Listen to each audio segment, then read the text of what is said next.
जेन माने ओडिशा पुलिस रो PMT driver post लाई online apply करथिला बेले वर्तमान पीएमटी रो नुआ नोटिस आइछे से नोटिस टा काना जानमा नोटिस जानवा और हम चैनल के सब्सक्राइब कर देवे आउ वीडियो के लाइक शेयर करवाटा नहीं भूलबे।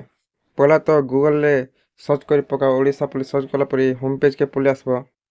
तापर तलके टिक आसला परे पहला लिंक टा আছে रिक्वायरमेंट फॉर ड्राइवर पीएमटी तार ऊपर क्लिक कर देबो। क्लिक कर साला परे प्रकार डैशबोर्ड टे देखावा ने पहला गुटे नॉर्मलाइजेशन मेथड আছে আর गुटे शॉर्ट नोटिस छै ई एडमिट कार्ड डाउनलोड बोले कर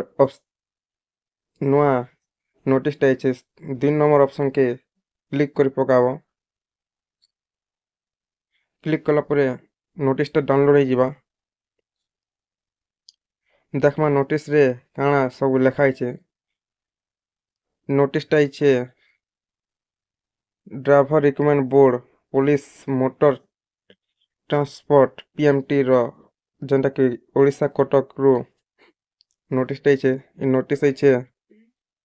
13/12/2024 दिन 13 तारीख दिन नोटिस टा छै आउ इने ऑनलाइन एग्जाम टे जेंटा हेबा सीबीटी एग्जाम जेंटा कंप्यूटर रे एग्जाम हेबा आउ स्टार्टिंग डेट होचे इनर 20 डिसेंबर रो